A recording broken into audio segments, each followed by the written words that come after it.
What's up, guys? This is the network back with another video, and today we are starting part 2 of the full CPN masterclass, where we pick up exactly where we left off.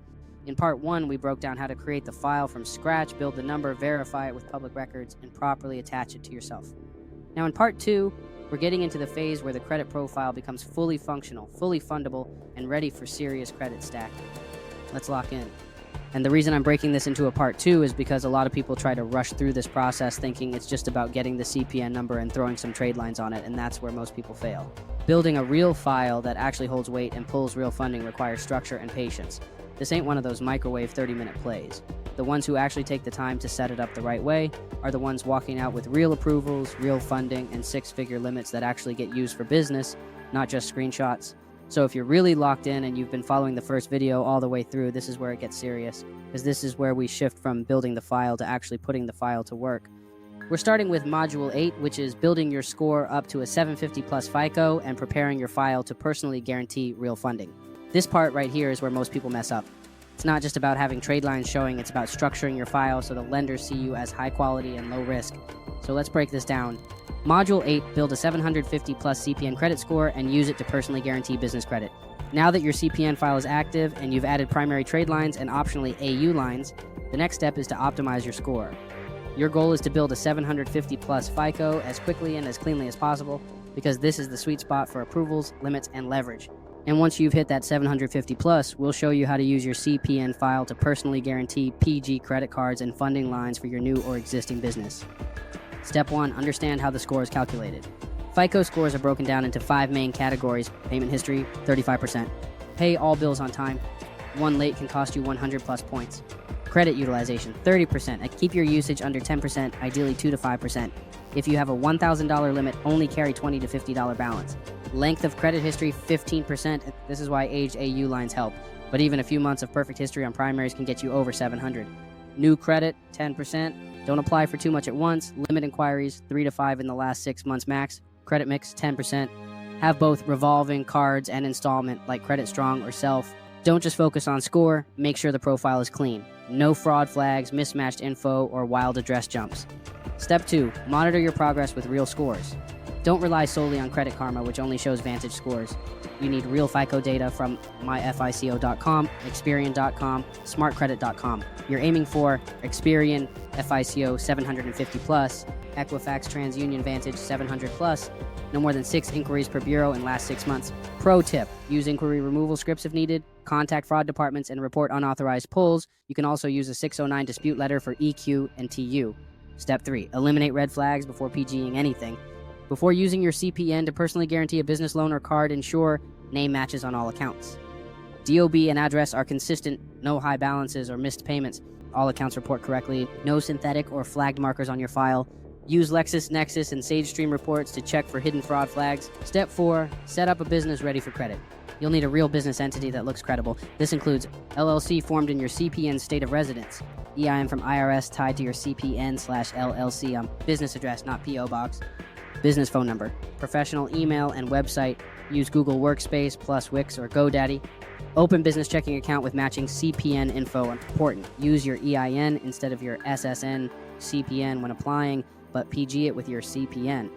Step 5. Use the CPN to personally guarantee a business card or loan. Most business credit cards will require a personal guarantor. Even if the application is done in your business name with an EIN, you'll enter your CPN name plus information for the PG section, EIN and business name for the business section, and lenders will run a hard pull on your CPN file and check payment history. Score, usually Experian. Utilization, inquiries, overall profile strength. If approved, the account is opened under your business. But you're personally liable. That's the trade-off. Step 6, choose the right business cards for CPN PG.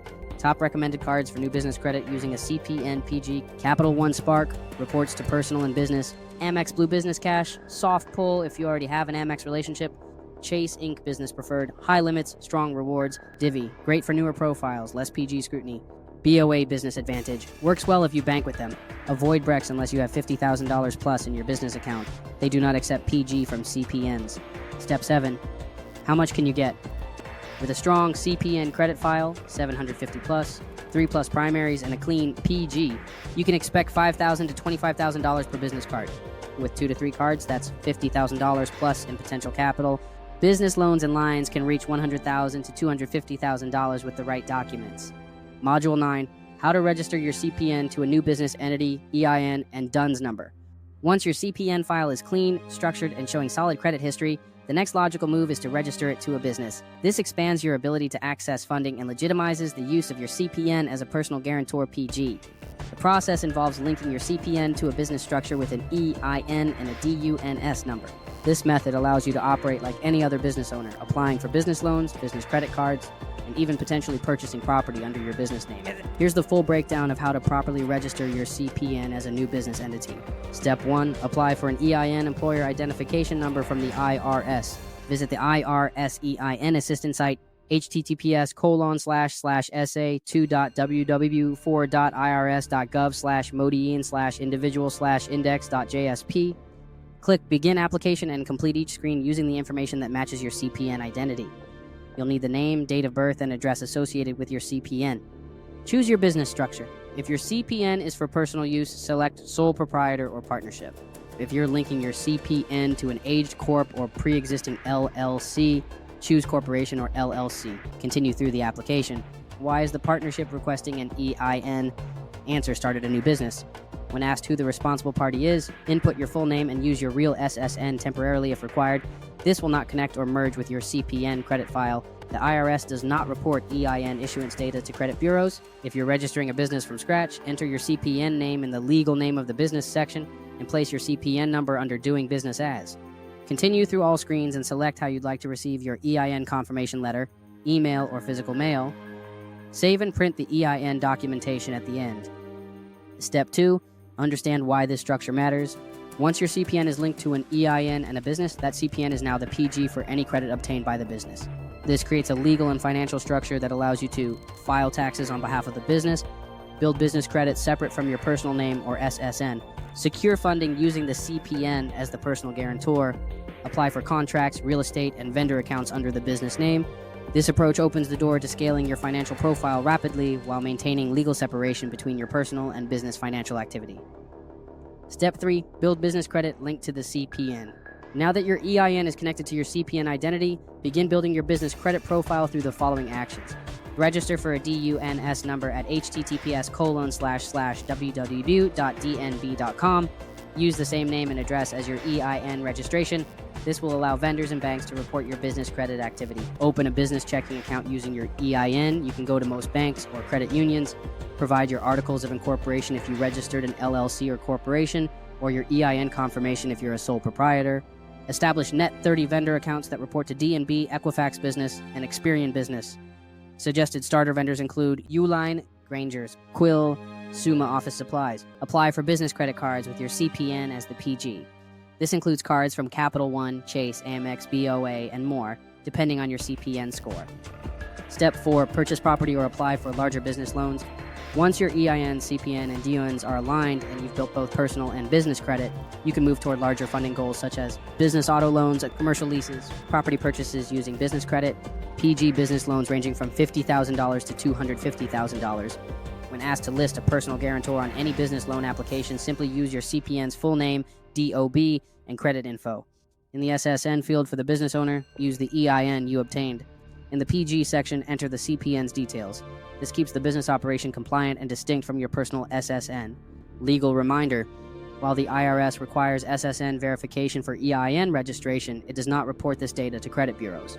As long as your CPN is not created to avoid existing debts, misrepresent your legal identity, or defraud creditors, you're operating within legal educational use of a secondary credit profile. You are responsible for repaying any debts incurred using your CPN. This method is about structure and opportunity, not avoidance or fraud. Bonus play 2, how to get an official state ID to match your CPN. A lot of people are under the impression that you need a fake ID to match your CPN address. That's false. You can get a real official state-issued ID from the DMV that aligns with your CPN's address by simply providing proof of residency at that location. This usually means having a utility bill, lease agreement, or official document that shows your name and the address that matches your CPN profile. If you don't already live at the address, you can start a service there, like internet or electricity, and use the first bill that gets mailed to you as your proof. Once you have that, go to the DMV with your documents and apply for a standard state ID card.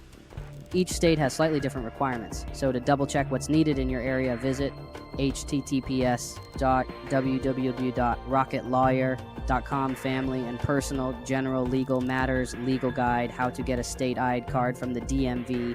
This is an important step if you plan on using your CPN for any form of verification that requires an ID, especially in-person transactions or lease takeovers. Using a real ID tied to your CPN's address increases the legitimacy of your profile and lowers the chance of being flagged during any background checks. Bonus play, 3 personal guarantee aged shelf core with your CPN. If your CPN has a solid credit structure, meaning high score, strong trade lines, low utilization, and few inquiries, you're ready to take it to the next level by personally guaranteeing an aged shelf corporation. Aged shelf core are pre-registered corporations that have been sitting idle for years and are now available for resale. The older the corporation, the more credibility it holds in the eyes of lenders, vendors, and financial institutions. With your CPN acting as the personal guarantor, you can supercharge funding opportunities. Before moving forward, make sure your CPN meets ideal credit requirements. At least 3 years of clean credit history, 3 or more open revolving accounts, less than 30% debt to limit ratio, 700 plus credit score, and no more than 6 inquiries per bureau in the last 6 months. These aren't hard requirements, but the closer you are to them, the more funding you'll qualify for. The play, once your shelf corp is in hand, walk into every credit union in your area and apply for unsecured business lines of credit and business credit cards using your CPN as PG. Ask each one what their maximum credit limit is without requiring tax returns and apply for just under that threshold. Credit unions usually offer better terms and looser underwriting than big banks. Why does the age of the company matter? It signals stability. Older companies are more likely to get approved for loans, vendor accounts, and contracts. Many manufacturers, wholesalers, and even government entities won't deal with companies less than 2 years old. With a shelf corp, you instantly skip the waiting period. You also improve your chances of securing a business visa, lease agreements, or even commercial real estate. Good vendors for aged shelf core include https://wyomingcompany.com and https://wholesalehealthcorporations.com inventory. You can search for more online, but those two are solid and verified. Make sure the corp you purchase comes with all legal formation docs and is guaranteed free of debt and liabilities. Once you have it, transfer ownership into your CPN's name, open a business checking account with the existing EIN or get a new EIN under the business name, then proceed to apply for funding. The Aged Shelf Corporation gives you the appearance of longevity and corporate history, and combined with your structured CPN as PG, unlocks serious funding potential. 3-bureau 24-hour express inquiry deletion strategy. Credit inquiries can lower your score and raise red flags during funding reviews, especially if they're recent and excessive. Keeping inquiries under 6 per bureau is a major key to getting approved for personal and business credit with your CPN. The following play is designed to help you remove unauthorized or unverified inquiries fast, using direct calls and the Fair Credit Reporting Act, FCRA, to your advantage. Here's the step-by-step method. Start with Experian. Call 1-855-4-146-048. When prompted, enter your social security number or CPN and follow the sequence. Press 2, then 1, then 2, then 3. You will be transferred to the fraud department. Tell them you noticed multiple unauthorized inquiries on your report that you did not initiate. Reference the FCRA, which states that unverified and unauthorized items must be removed. Stay calm, polite, and firm. If they ask whether you've contacted the original creditor, say you already have and they were not able to verify the inquiry. Next is Equifax. Call 1-888-548-7878. It may take longer to get through to the right rep, but the goal is the same. Get to the fraud department and explain that you have inquiries that were unauthorized. List the specific creditors or banks involved and ask for those to be deleted based on lack of permissible purpose or verification. It may take more than one call, so be persistent. Then call TransUnion, dial 1-800-916-8800, press 0 to speak to a live agent, then ask to be transferred to the fraud department. Explain that there are inquiries on your report you did not authorize and request that they be removed. Again, cite the FCRA and explain that you already attempted to contact the creditor with no success. Note, Experian is usually the easiest to get results from, often deleting within 24 hours. TransUnion and Equifax are more difficult and may require you to send a 609 dispute letter by mail. Stay consistent. This method is 100% legal and based on your right to dispute anything that cannot be verified. For best results, dispute inquiries that are not tied to open or closed accounts. For example, if you applied for a Citibank card and you do have that card, that inquiry is legitimate. But if you have a Chase inquiry and no Chase card ever opened or closed, it qualifies for deletion. Use this strategy to clean your file before major funding runs. It helps improve approval odds and reduces denial reasons tied to overactive credit-seeking behavior. Yeah. And like I said, if you're ready to actually apply this information inside your own file and stop trying to figure it out piece by piece, we've already got the full system built for you. Inside the Network Mentorship, you get full access to everything. Full credit sweep service done for you. Full trade line sources for both your personal and CPN credit. Direct document vendors so you don't have to hunt for your files.